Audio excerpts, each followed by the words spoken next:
One thing. Happy Friday, everyone. I hope it was a good Friday for you. Today at work, everyone kept saying, "Hey, it's Friday." And this thought occurred to me. How come we don't come to work? Happy Monday, everyone.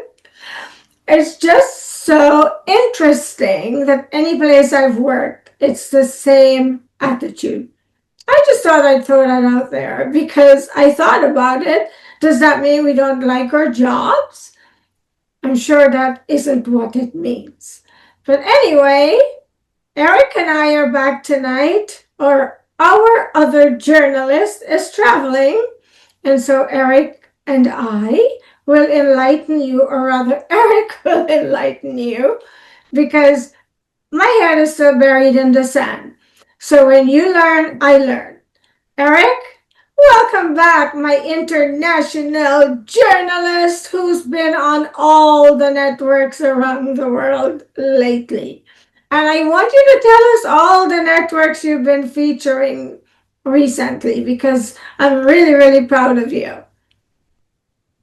I have to get a note card out because every time I get on the new channel, I got to write it down so I don't forget. So tell us, before you tell us anything else, tell us all the channels where people could see you now. So I have appeared on News X World, which is India.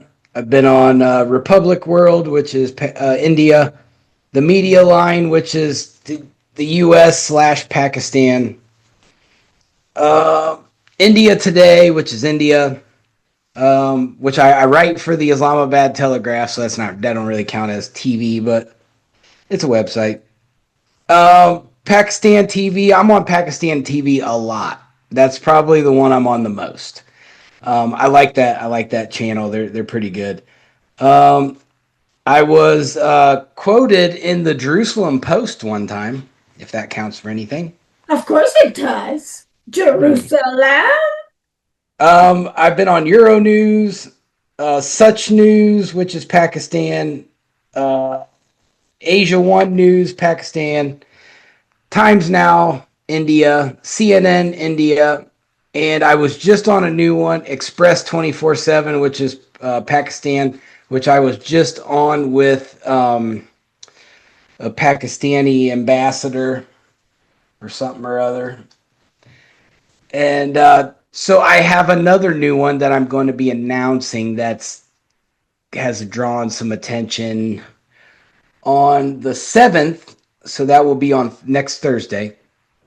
I will be giving a live lecture to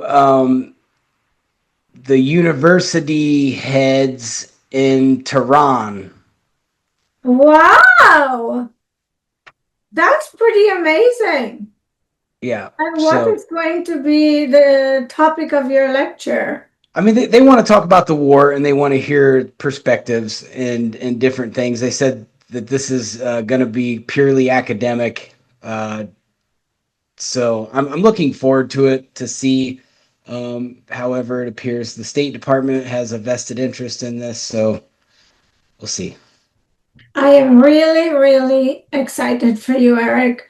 The dedication and the time that you put into researching and, coming up with the truth is the reason why I have aligned myself so tightly with you, because I am on a mission to find truth for people and for my health and well-being. I'm taking a break, and therefore you are carrying the baton. But the people that watch me may not be a lot, but I know those who watch us, they depend on us to bring them truth. And like I said in last week's video, it's very difficult to 100% guarantee what you're sharing is truth, But we have people, I have friends on the ground in some of these countries that send me like 10, 20 stories a day. So, Erik, before we continue, I wanted to tell you this. I wanted to tell all of my viewers this, that if you remember, I had a friend working at Google from Russia, Sergey. He was on my show the night before he went back to Russia. And he and I have been in touch because he's a very good friend. And the conversations we've been having, Erik, I'd like to challenge your notion that the United States is the superpower. He's making videos. We're going to do a little comparison of like our railways and their railways, grocery stores, pricing, and then I'd like your opinion. Not that I'm trying to prove you wrong, but I'm just trying to show what, in my opinion, what the government who is for the people, how they take care of their people, which is what I keep drumming every week. It's like, it's okay if we're doing all this, but please let's take care of our people because they've paid into this system that is supposed to take care of them and of elected officials that they were counting on to at least deliver what it takes just to live a healthy, happy life. Okay, enough of that.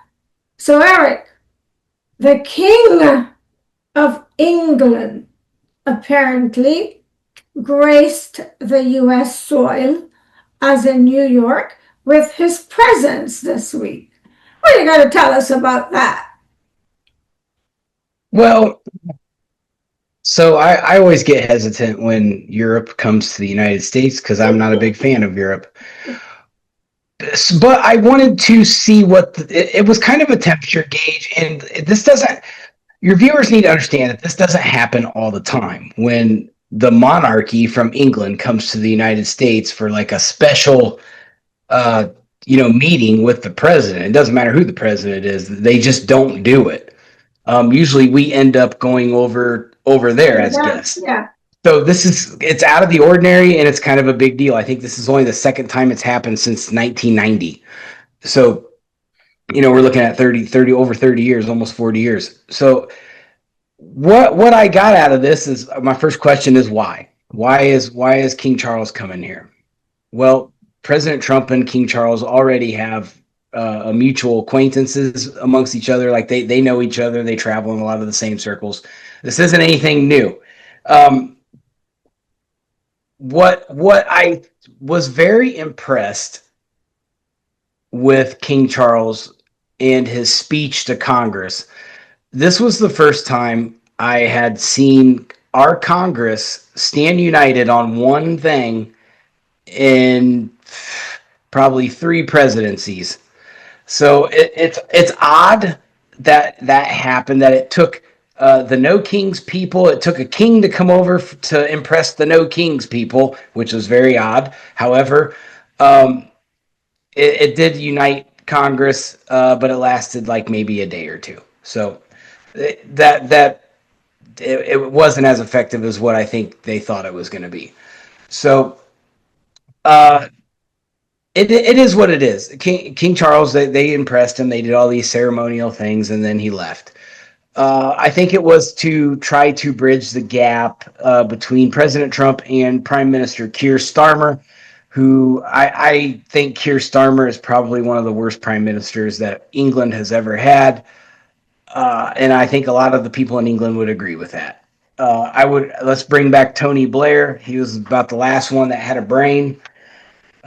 Boris Johnson was just a train wreck. I don't know what his deal was. I don't know if he had a drug problem or something, but he was just all over the place all the time. So England has had a very bad track record of prime ministers. So I think that's what the damage control's there. He knows, the King of England knows that Trump is on the verge of pulling out of NATO. That's going to happen. I don't think we're going to avoid that.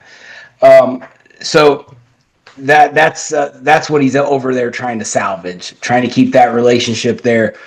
So that way England doesn't have to fork out more money. They don't have to fork out more military, and they can have American backing. That's basically what that's going to come down to. That makes my head spin. All of them. Every time when I ask why, it always comes down to money. So Yeah. here's my question, Eric. It's going to sound like a dumb one, probably, to most people. If we have so much money that people are breaking their necks to keep themselves aligned with us, why is it so difficult for the average American to survive here? This morning, the gas. Oh, here's Laura. I guess she rushed home from her dinner. This morning, you know how much it was a gallon of gas? Monday, I saw the gas was 3.69. Today, it was almost 5 something. Every day, it's jumping, not by 5 cents, not by 10 cents, by a significant amounts. Why? This is the one thing I can't get the answer to. My gas is 352 right now. Well, lucky for you, you're in Atlanta. I'm talking about the big cities like San Francisco and New York. It's your gas tax. You have to go look and see what your governors are charging on gas tax. The top 10 gas tax states are all liberal cities. It's what you guys are voting for in these liberal cities. You're getting California Now, has an you 80 guys, cents I a gotta gallon interrupt gas you. tax. I did not Yeah. vote. You know I don't vote. Well, I ain't your voting neighbors for all none of did. that. California has an 80 cents gas tax, which is the highest in the nation. But yet California is always the first one to cry when their gas prices go up. Now, does that stop? I mean, we're in a wartime. The high gas prices under Joe Biden was $5.15. So, and that's the average high. So, you're looking at California was close to $7 a gallon. So you have to factor in a lot of things when it comes to gas prices. The reason why we have low gas prices here in Georgia is because we don't really have a gas tax here. So our governors, they take money from elsewhere. They don't hit us at the gas pump, and we also get rebates every 6 months. They give us a rebate because we have a surplus in our state all the time. So Governor Kemp will just start issuing $250 checks out to everybody. So it's just the way that your government runs your state. Okay, well, Laura, welcome. Hi. Sorry I'm late. Yeah. So Okay, I'm in Europe now, Italy, so different time, different everything. So, but talking about gas here, it's okay, not Laura, hold significantly on. higher. Oh, pardon? It's not significantly higher in Europe as of yet, so similar to California actually, $7 to $8 per gallon. In California, it's $7 to $8 a gallon for gas. Yeah. Okay. All right, Eric, let's go back to what we were discussing. Like I was mentioning, everybody around the world wants to be friends with us because of money. Have you seen the food prices? What I'm trying to do is reconcile all of that with the people here in the bottom who are plugging money into these taxes every month to hopefully avoid what is happening now. And so, my question to you, Eric, is why do you think that weekly the food prices are also going up? Is it the same taxes? I mean, the food prices. You have to remember, we've had all these presidencies from the past 100 years that have wanted to help every country in the world. So we have all of these deals with all of these countries all over the world for trade. So it's, hey, we'll buy your whatever if you buy our whatever. So that's where this comes from. When you have these areas all over the world that are affected by this war, and we're trading with them in certain sectors, that's what happens. We also have that there's just predatory inflation that happens during wars. Everybody takes advantage of it. We've seen the oil markets do it in the past. We've seen the auto markets do it in the past. We've seen it come from every direction. They constantly do it. They'll do it to the housing markets. This is what people do. They take advantage of crisis, and this isn't exclusive to Donald Trump. That happened in the Biden administration. It happened in the Obama administration. Both Bushes. This isn't anything that is a new strategy. Okay, so when I listen to you, and I'm just coming from consumer perspective, when I listen to you, what I'm hearing is we vote with certain promises, but those don't matter because at the end of the day, we have to honor the promises we've made to people that are not even connected to our country. So here's how it looks to me. We really don't count. We only count to pay into the system every month that portion of our paycheck that they call taxes. But at the end of the day, we are obligated to pay that. But they are not obligated Well, to make you sure that we have what we need to survive. I you mean, you I'm have to just understand coming though. from, yeah, I'm You trying to you understand as I'm asking. well here's what this is the America First mentality is a new mentality. If you go back and look before America First became a movement, we were all about making sure our partners are happy with us. This was the our foreign policy for probably 60 years. And it's just recently changed. Now all of a sudden everybody's like, "Oh, America First, that's a great idea."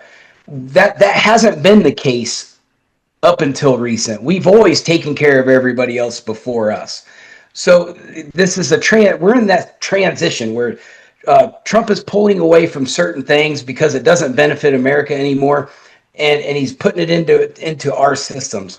And it just takes time because those things we have to replace that commodity or whatever. We might not have depended upon it here in the United States, so we didn't emphasize it. So now we have to generate it here to replace what we're canceling out there.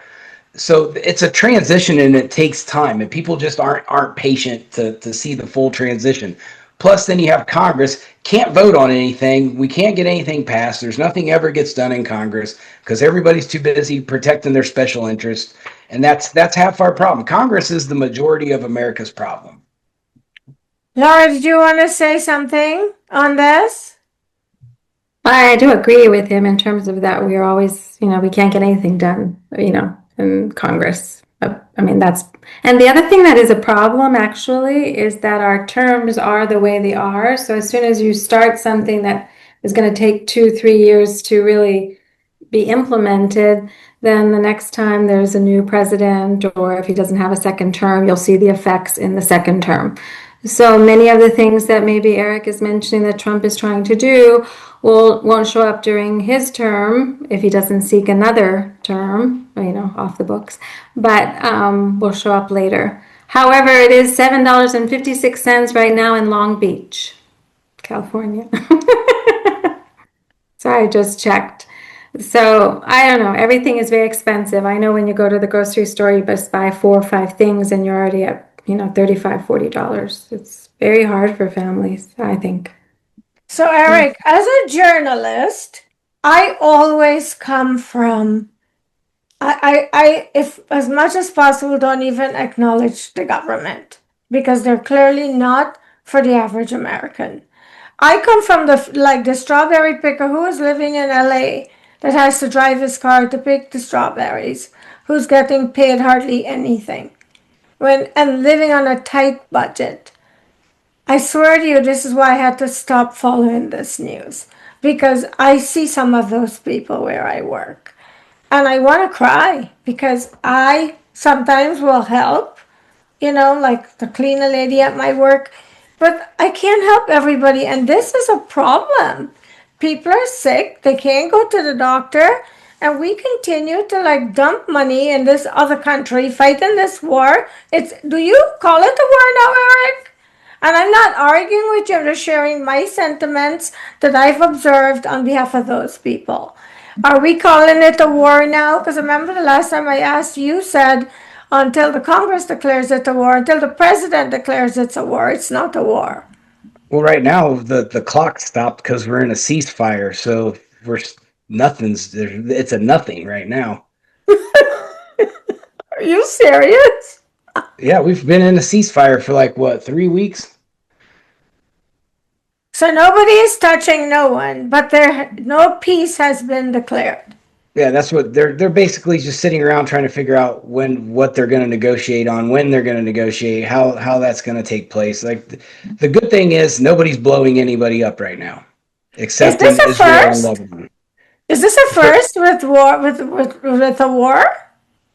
This is, I mean, the war still, I mean, it's still relatively new. So this is the first pause in between the U.S. and Iran. I'm not going to speak on behalf of Israel and Lebanon because they're still blowing each other up over there. Yeah. As far as the U.S. and Iran goes, we're in kind of a negotiation period. It's just been dragging on, and Trump says I'm not going to press them. I got time, so we'll see what happens. From What what is I your understand, opinion on the pause, Erik? You just described the pause. What is your opinion? Because I just hear ego. Nobody wants to Well, say, I gave in and called the truce. That's well, how it's seeming to me. Iran did issue a proposal, but Trump already turned it down. It didn't have anything in there about the nuclear program, so he turned it down. It was pretty much the whole thing was over the Strait of Hormuz, which Trump doesn't care about that anymore. Strait of Hormuz, we have control over it. What do you think, Laura? What's your feeling on the pause? well, I always said, like, I think even from my last time that we were together, that when there is silence, there's something already they're preparing for something, right? The silence is maybe part of the distraction, but it's not. When you have what happened recently, and I don't know, Erik, if you know, but the foreign minister of Iran went and visited Putin. And that caused a little bit of an alarm. And why would that cause an alarm? Because and Putin spoke about the fact that Iran is very courageous, so the game is Iran is looking for alliances whereby they can fight this war against the US with Russia, perhaps. And then, of course, we know that we've talked about that, maybe a mouthpiece for China as well. Pakistan does that work for China because they're close allies. But that is what has happened so far. He showed up in Russia to speak to Putin, the Iranian Foreign Minister Abbas Araghchi, I think his name is. And so I don't know. The silence doesn't mean nothing's going on, not on either on our side nor on their side. It's not like they're sitting there thinking, okay, there's going to be peace at the end of the day. I feel that there's going to be maybe just an escalation. We just don't know when exactly. But Iran is using the time to figure out who's going to be in alliance with them. And that's what has happened just recently. So. So China has been kind of silent. Am I correct? So I mean, the opinion is, this is the opinion. The opinion is that China and Russia are being so-called silent, but they're being strategic. And in the sense that they're being strategic, they are allowing for the US to just, spend all this money, which we should have put into, the United States citizens, because that's what it was supposed to be all about. But they've already spent $24 billion on this war so far. And China and Russia are saying, hello, empty your pocketbooks, empty your banks, we're watching you as you do this, spending all over the place. And that way you're also distracted from what we're doing. Same, no eyes on Ukraine anymore. Putin can do as he wishes.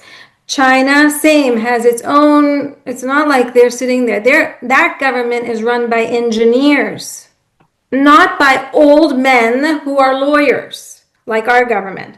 They're very strategic, and this is what the United States didn't, figure into the equation when they went in and took this on with Iran, thinking that the Iranian regime was going to be like Iraq or another Venezuela, and this is the problem. But China and Russia will let the boy who's running the tantrum, which is the U.S., and spend, sorry, boy or girl or whatever, to spend that money and see where it goes. That's what I think.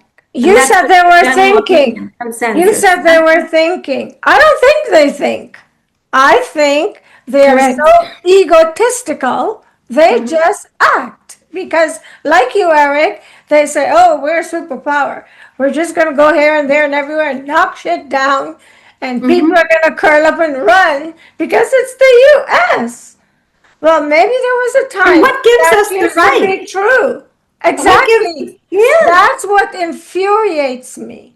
What gives us a right, whether we're superpower or not, to just go dabbling our noses in everyone's business while our people suffer? Yeah. How is this okay?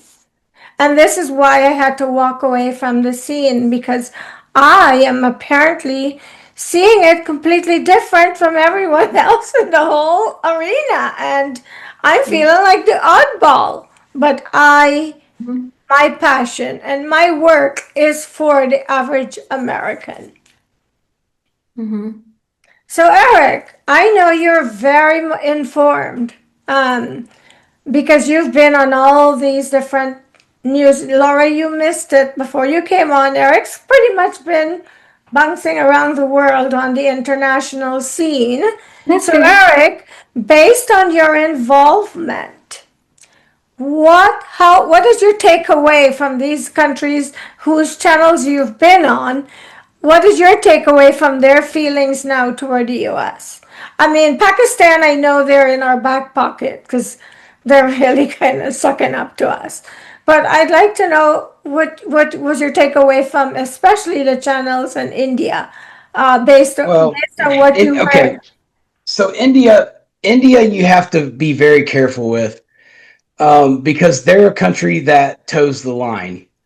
They will jump on whatever side is the popular side to be on right now. And so if you would have gone and watched their especially Arnab. I like Arnab. He's a good guy, he has a great program, but he is a rope jumper for sure. If you would have went and watched his show a year ago, he would have been, oh, Prime Minister Modi is going to be great friends with Donald Trump, and this is going to be a great thing. And then you go listen to him talk now, and he's like, I can't stand the United States. And it's like, come on, man. I get it, man. You're trying to get ratings and everything, and you're trying to be as controversial as possible. God. The fair-weathered friend. The fair-weathered friend. And that's India overall. I can go on any other. They're just not as animated as Arnab is.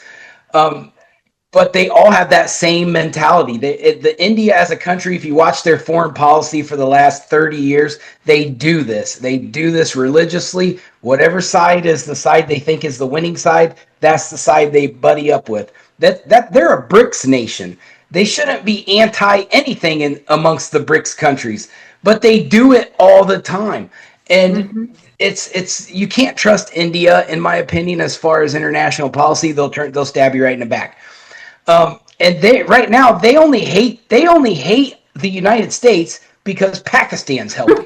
Ever since Pakistan came in, they hated America, and it's only because they didn't do it first. And Pakistan looks better than them right now. Like that whole India-Pakistan thing is insane. Like I've never seen two countries hate each other as much as India and Pakistan. Okay, can I interrupt you, Erik? Did you do your homework?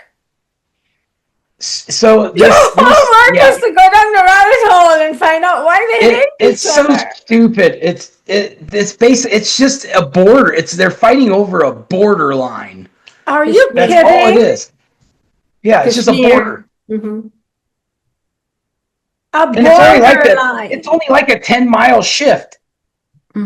It's the dumbest thing ever. These guys are ready to nuke each other over like a 10-mile shift in a borderline on a map.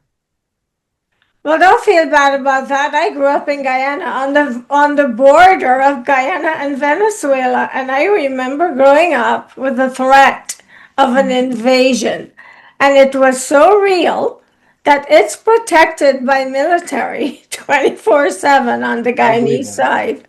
So, it's not the only two countries fighting over borders. It's insane. So, where do you think we go from here? And I'm just going to ask your opinions because clearly all of our guesses are as good as the other since we're not privy to what's going on behind the scenes. I mean, so I'm lucky that I have a massive international platform, and so I do have the ability to do my part and try to influence things. I always praise peace amongst all nations when I get on the news. I think that's we hear so much negativity on the news. Like I go in, I devil's advocate everything, no matter what my personal views are, and try to question the audience. How do we bring peace here? And that's my main objective every time I'm on there. Now I'm lucky. Next week, like I said, Jennylyn, I'm going to be able to speak directly to the Iranian university professors and be able to lecture them on this war. So I'm hoping that I will be able to reach somebody. I guess they said they're gonna broadcast it on Iranian news after it's done, but I don't know. So, my friend who sends me news, she is friends with some of those professors. Let's talk off camera about that. Right. And Laura, what are your views? Same question I just asked Erik. Well, first of all, I thought it was kind of interesting that everything that was in the history between the United States and Britain just wiped away today. I mean, when King Charles came, it was like just distraction and distortion to the utmost degree. It was crazy. That was what was crazy to me. Well, you weren't here when Erik talked about it, so let's hear your views. Because that's Yeah. one of the reasons I really wanted you here, because I know you researched it. And I was Mhm. interested to hear what you came up with and what Erik knew to see if they were aligned. And you weren't here when he spoke, so this is Mhm. brilliant. Tell us. Let's hear your 2 cents. Well, that's what I'm saying. It was like full throttle distraction. Everything, from what I understand, I mean, Trump wasn't even a fan of Britain just a couple speeches ago, and then all of a That's sudden what I thought. right? The best king ever that ever walked the face of the earth. I mean, their alliances are stronger than ever. These are the bridges to build. What I feel what happened is that, of course, Trump is trying to find alliances, right? He went to Europe, even the one that he had the alliance with Italian, Giorgia Meloni is divorced. They've divorced, and because they were very chummy in the beginning, but she said absolutely not. When she said no to letting those warships or Air Force jets leave from certain bases in Italy, she said absolutely not. I don't have anything to do with this. So he's looking for alliances. So what I'm feeling is that we're going to get a bit of news whereby there is an alliance where Britain will allow for certain attacks from their bases. Because if Trump doesn't get those, then where does he do it from, right? So if there's certain strategical war or whatever, battling, whatever we're in, is going to happen, it's going to have to happen from certain bases. Europe is out, right?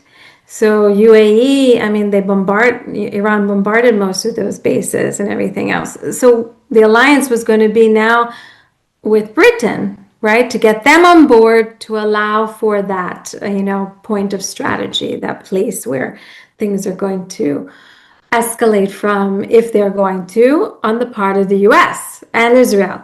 Remember that Israel is really the one, unfortunately, I feel, that is the puppeteer.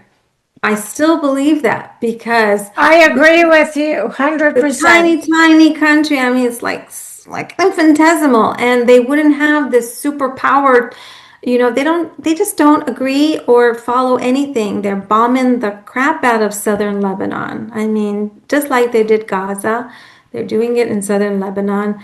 They wouldn't have this firepower if the United States wasn't backing them.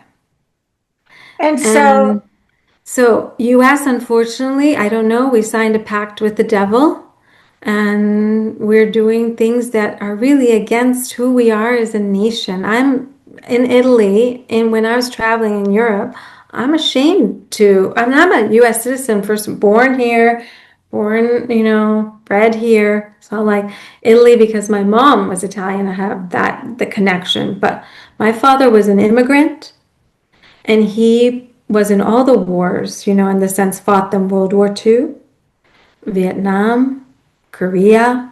And when he saw them, we invaded Iraq, the first Gulf War, he goes, this is not the America that I know. well, it seems like it's gone downhill from there. We've signed a pact with the devil. We have 1 minute left. I don't mean to cut you off, Laura. Yes. But here's my thing. I had you two share your opinion. My opinion is we live in a world with very educated people. Educated Americans, Brits, all the countries have very educated people.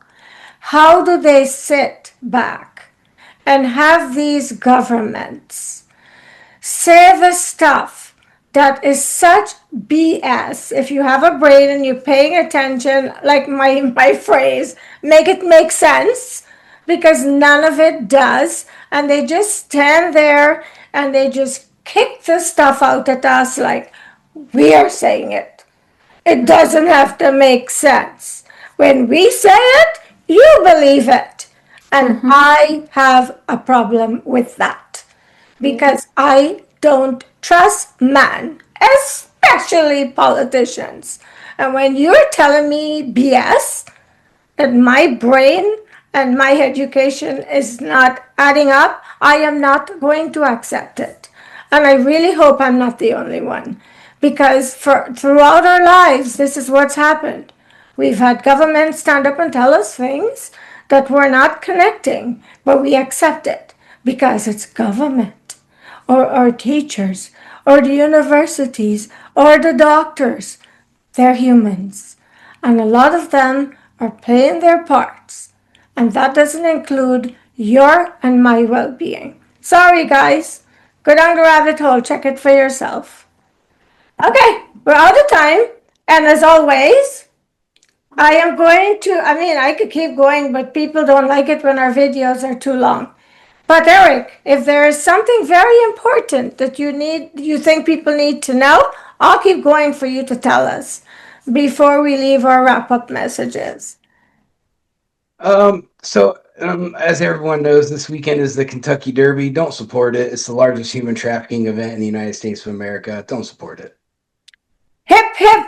I hope you guys heard this. Do not go to the Kentucky Derby. Erik is a researcher and has been working on human trafficking. If he's saying this, it is so. Oh. Yeah, just watch the Louisville News Monday morning and see how many missing people there are. Okay, I hope you... Every year. And when is it, Erik? This weekend. Laura, what's your wrap-up message? My wrap-up message is don't be fooled by the silence. Be aware and awake as to what's happening, because there is something that is going to happen, and we're just being dulled by the silence, I feel. So pay attention, be aware. To me, not only the silence, pay attention all the time. If you care about your families and your well-being, you have to be vigilant. You have to be your own advocate. What is coming off the tube, or what they call mainstream, it's totally biased, filled with distractions, and not the truth. It is scripted to support what they want you to believe, the entire narrative. So please, guys, I know stuff that I can't share here. Please take care of yourself and your families. If you look, people are just disappearing. People like us who are bringing you truths. And so for our well-being, we have to be careful what we say. There's only so much we can share. Erik, I want you to wrap for us today because you gave your wrap-up message as a warning for human trafficking. So anything else you want to leave people with, and you wrap for us today. Look, I wasn't going to go to your country anyway, even though you banned me. I was on your news though, so eat it. How about that? I knew where you're going with that. Isn't it sad? You're blacklisted just because you research and publish your research, huh? I might even be blacklisted from the United States. I don't know. My ex-wife got pulled out in a TSA checkpoint a couple weeks ago when she was trying to fly because she was married to me. And guys, I'm just like a nobody journalist. Look at my numbers. Hardly anyone watches my segments because I don't promote any of it. I produce it and throw it out there. And guess what? They mess with me constantly. And you see it. Last week, I set my lighting and my sound like I do every week. I'm overexposed. In the middle of the show, all my lighting switched up. And you can see it for yourself. It looks like the lighting went off the wall. Everything is overexposed. You've seen my videos cut off. You've heard me lose my voice. You've seen videos where it was not audible almost because someone messed with the sound. And I can't tell you how it's happening, but go do your homework and you'll find out how. And so we have to be careful what we say because we have kids and we have families that we have to protect. So we have to be careful. And so please be your own advocate, and we'll see you next week. God knows what we're going to have to tell you next week because things are happening faster than we can shake a stick. Thank you for watching. See you next week.